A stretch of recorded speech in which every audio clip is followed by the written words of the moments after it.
name's Ross De Rango. I work for the Electric Vehicle Council. I'm the head of energy and infrastructure there, which means essentially I take care of all the places where these new electric vehicles are going to touch and engage with the energy system.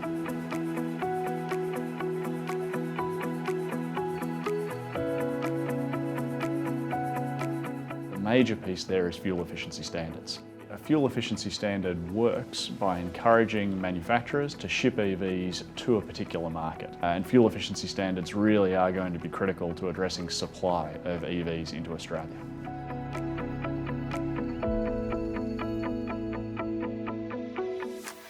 If it's a vehicle that is assigned to the employee and it goes to their home overnight, it may be more practicable to support that employee charging their car at home and being reimbursed for the electricity costs.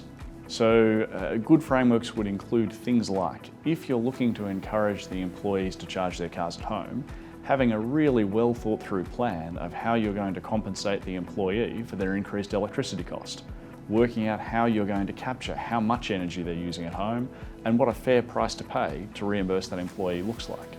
It's probably also going to include considerations around safety to ensure that the recharging equipment that's being used by the employee in the employee's home, but which is provided by the employer, is adequate and fit for purpose. If you're thinking about the workplace, having a structured plan for upgrading the workplace. So the employer might be renting the building from a landlord. A discussion between the employer, who is offering the vehicles to the employees, the fleet management organisation and the owner of the building is probably going to be needed in order to support the deployment of suitable EV charging equipment in the workplace. That's going to include a need for considerations around who is going to pay for the electricity and how that's going to be measured.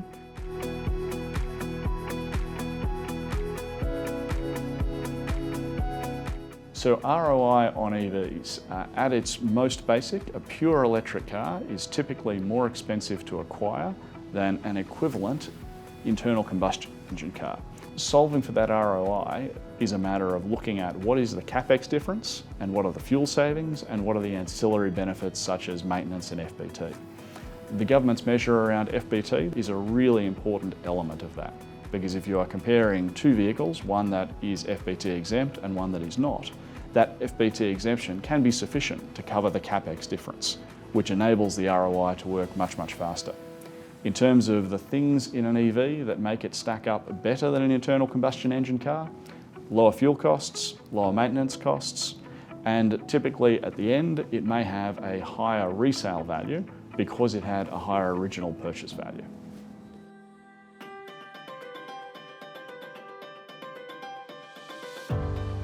If the vehicle has a battery that is sufficient for 5 days worth of driving or a week's worth of driving, then the public infrastructure question comes up a lot less because it's much more possible for all that recharging to be done in a convenient environment. Ultra-rapid charging is a question of when you're in public, if you need to do fast charging, how long do you need to stop for? So everyone today with a petrol car is accustomed to that stop being something like 5 or 6 minutes. By the time you've pulled up, pumped the fuel, gone in and paid, come back to your car, that's about the sort of time period you're looking at. Ultra-rapid fast charging at rates that are around the 100, 200, 300 kilowatt kind of mark. If you are recharging a vehicle at 200 kilowatts, that means recharging 200 kilometres of range in 10 minutes.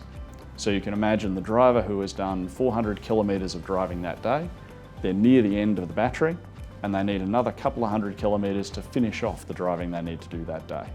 The presence of ultra-fast charging makes that a 10-minute stop rather than an overnight stop.